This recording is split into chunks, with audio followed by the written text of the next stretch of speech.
Maharashtra superfast news चॅनलमध्ये आपले सहर्ष स्वागत आहे। खास सत्याची धार लेखणीची महाराष्ट्रातील ताज्या आणि वेगवान बातम्या पाहण्यासाठी आपल्या हक्काचे चॅनल शेअर करा, लाईक करा आणि सबस्क्राईब करा। धन्यवाद। महाड हादरलं, बिबट्याच्या हल्ल्यात कालवट ठार। दाभोळ परिसरात भीतीचे सावट। गोठ्यातून कालवट खेचून नेऊन फस्त। मादी बिबट्या व पिल्लांच्या वावराची शक्यता। ग्रामस्थांमध्ये दहशत।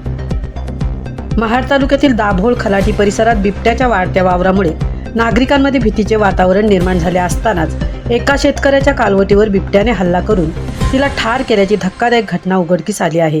या घटनेमुळे परिसरातील शेतकरी व ग्रामस्थांमध्ये दहशतीचे वातावरण निर्माण झाले आहे। दाभोळ खलाटी येथील शेतकरी रामचंद्र अंबाजी पेंढारी यांच्या मालकीची साधारण 2.5 ते 3 वर्षांची कालवट मंगळवारी मध्यरात्रीच्या सुमारास बिबट्याच्या हल्ल्यात मृत्युमुखी पडली।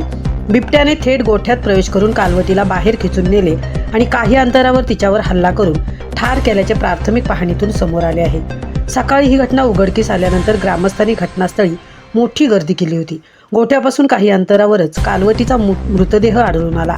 घटनास्थळी मोठ्या तसेच लहान आकाराचे पंजांचे ठसेही आढळल्याने परिसरात मादी बिबट्या आणि तिच्या पिल्लांचा वावर असावा अशी शक्यता व्यक्त केली जात आहे। थेट गोठ्यात घुसून पाळीव जनावरांवर हल्ला झाल्याने शेतकरी वर्गात भीतीचे वातावरण निर्माण झाले आहे। विशेषतः रात्रीच्या वेळी शेतात जाणे, जनावरांची देखभाल करणे आणि लहान मुलांच्या सुरक्षिततेबाबत ग्रामस्थांमध्ये चिंता वाढली आहे। घटनेची माहिती मिळताच वनपाल सचिन विश्वास मेणे आणि वनरक्षक धीरेश थळकर यांनी घटनास्थळी भेट देऊन पाहणी केली। त्यांनी पंचनामा करून नागरिकांना सतर्क राहण्याच्या सूचना दिल्या। तसेच बिबट्याच्या हालचालीवर लक्ष ठेवण्यासाठी आवश्यक त्या उपाययोजना करण्याबाबत आश्वासन दिले।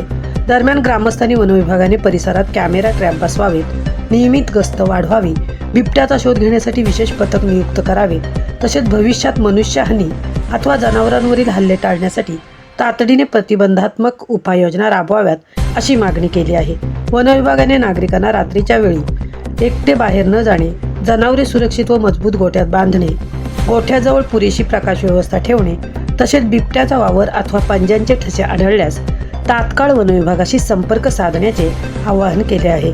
वन्यजीव संरक्षणाबाबतच सोबतच ग्रामस्थ आणि पाळीव जनावरांची सुरक्षितता देखील तितकीच महत्त्वाची असल्याने संबंधित प्रशासनाने या घटनेकडे गांभीर्याने पाहून त्वरित उपाययोजना कराव्यात अशी मागणी परिसरातील नागरिकांकडून करण्यात येत आहे। महाराष्ट्र सुपरफास्टसाठी मितेश नवले, सहतृप्ती भुईर, महाड।